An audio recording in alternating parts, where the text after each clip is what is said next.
বাংলাদেশ একটা এসির কাজ করে মানে গ্যাস ঢুকিয়ে পাইতাম 2500-3000 টাকা, আর এখানে একটা এসির গ্যাস ঢুকিয়ে পাই 9000 টাকা। তাহলে এখন বুঝুন যে প্রবাস মানে মানুষ কেন আসে, মানে কাজের কতটুকু চাহিদা।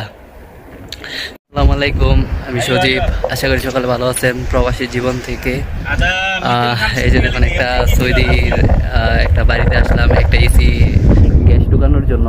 এই যে এদিকে সমস্ত কিছু সাবান রয়েছে, এটা এখন চেক দিতেছি যে এটাতে আসলে গ্যাস লাগবে কিনা।